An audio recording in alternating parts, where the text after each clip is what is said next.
Ang programang ito ay rated SPG. Striktong patnubay at gabay ng magulang ang kailangan. Maaaring may masiselang tema, lengguwahe, karahasan, sexual, horror o droga na hindi angkop sa mga bata.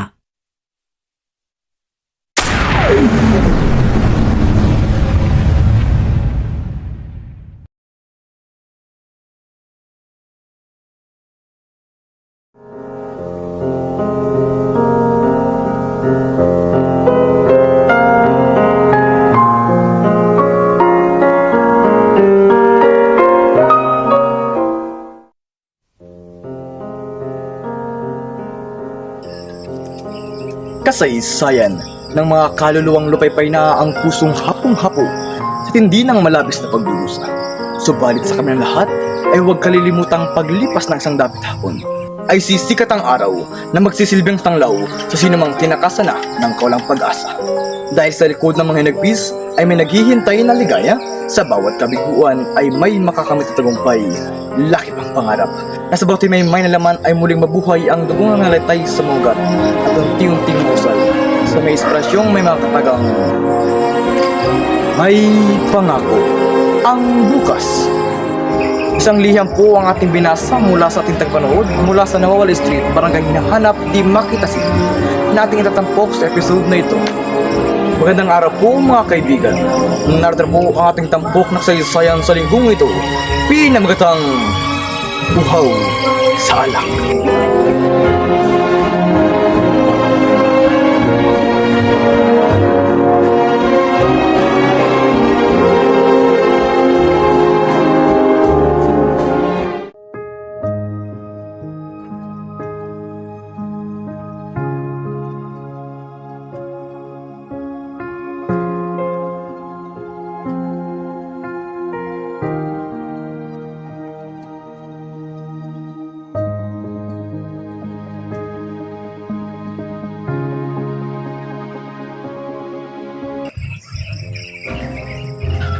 Selma ang unang nagpatibok sa puso ni Nico. 3 taon na ang nakararaan, ngunit isang araw habang naghihintay si Nico ng chat mula kay Elma, ay biglang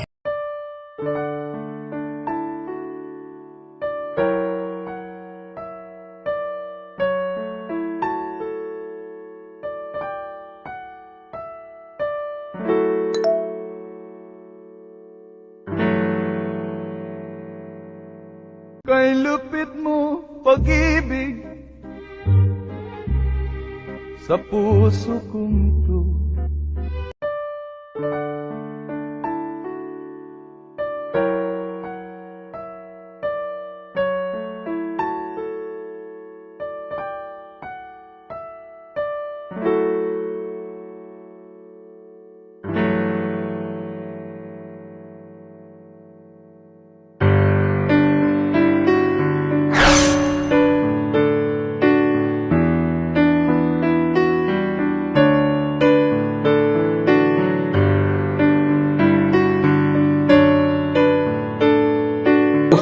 Nico, tagay!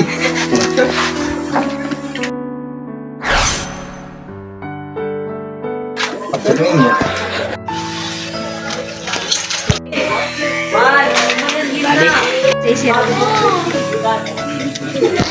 Pre, tagay kayo. Pre, tagay oh. Tayo na. "Oy, ano yan?"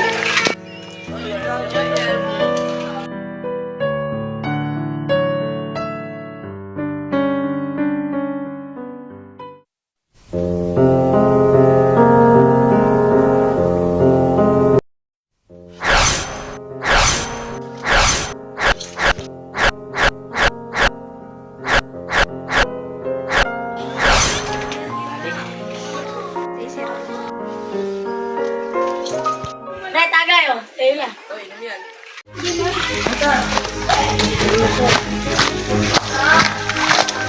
Uy, Nico, tuloy mo na ba sisirain yung buhay mo dahil sa alak? Tuloy mo na bang papatayin dahil sa alak?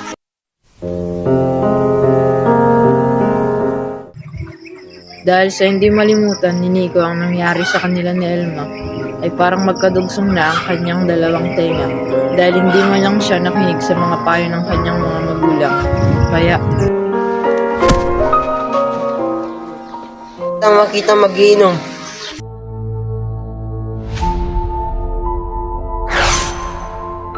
Habang nasa parang si Nico ay biglang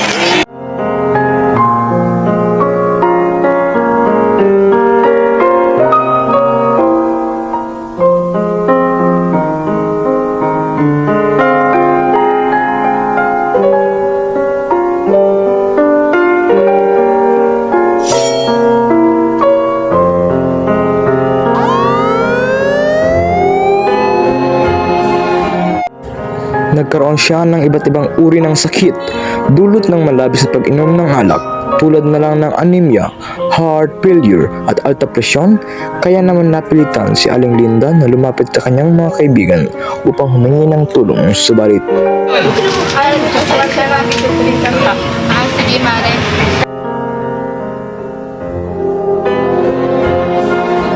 dahil hindi nakahiram si Aling Linda, ay wala na siyang magawa, kaya makalipas lamang ang 2 araw ay tuluyan na binawian na ng buhay si Nico dahil sa iba't ibang komplikasyon.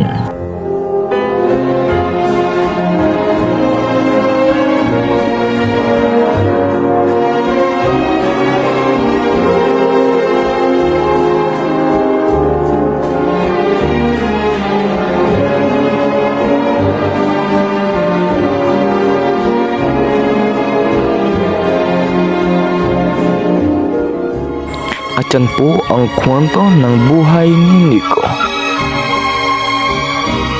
Sumayin niyo mga kaibigan ang aming tinampokang kasaysayan. Alam po namin inyong kinilugdan at kinapulutan ng magagandang aral sa buhay. Pinagbatang uhaw sa alak. Samantala, mahalagang paalala, magkaroon ng nakatakdang araw kung kailan sisimulan ang pagtigil ng pag-inom ng alak. Mahalaga na ikaw ay desidido sa pagtigil dito. Gumawa ng listahan ng mga magagandang maidudulot ng pagtigil sa pag-inom, tulad ng mas mahimbing na pagtulog at mas malakas na katawan. Ang pagtigil sa pag-iinom ay hindi madali. Ipaalam sa ating mga kapamilya at kaibigan ang inyong hangarin upang masuportahan kayo sa pagtigil dito.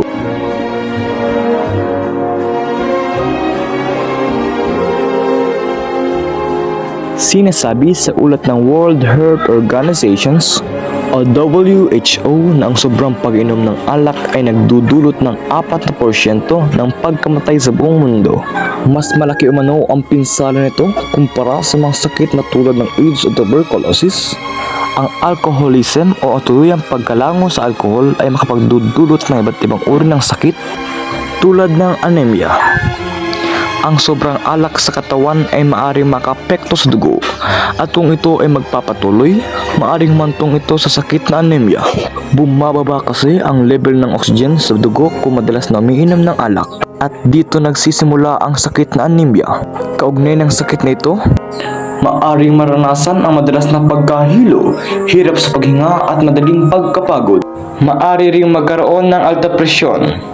Tinatawag na alta presyon o high blood pressures ang kondisyon ng pagpataas ng presyon ng dugo. At isa sa mga kilalang nakapagpapataas nito ay ang pag-inom ng alak. Dapat alalahanin na mataas ang panganib ng stroke at atake sa puso kung madalas na dumadanas ng alta presyon. Maaari rin magkaroon ng heart disease, nakakataas ng blood pressures at nakapagpapanipis na maugat papuntang puso ang labis sa pagkonsumo ng beer, dahilan para magkaroon ng mga komplikasyon sa cardiovascular systems at gaya ng stroke at heart failure. Samantala, pakinggan po natin ang dagdag kaalaman mula kay Dr. Atoy Arboleda na isang naturopathic doctor. Ako ay may high blood. Ano ang pinakamabisang gagawin ko? Siling labuyo, dinikdik, ipasok mo rin sa saging, kainin. Bababa po agad ang presyon mo, marirelax ka. Mababawasan po yung palpitation. Yung sili po, magbibigay ng vasodilation effect. Samantala, mga nagsipaganap ay sina John Ian Landeja, Saudi Montecalvo Jr., Ella Jane Lalong, April May Magparangalan, Rina Narsoles, Ronnie Paralag, Reggie Nite at Charlie Ya. Sa panulat, Patnugod at direksyon ni Boris Quijano. Sa kuhang anggulo ni Kian Carl M. Siena. Na nilapatan ng musika ni Alexis Shirub Quijano na isinalaysay ni na Ramela Charis Menjola at Kian Siena. At ito po ang inyong punong tagapagsalaysay, Alexis Shirub Quijano, na nag-iiwan ng isang katagang iwan na natin ang bisyo na pangunahing dahilan kung bakit tayo napeperwisyo.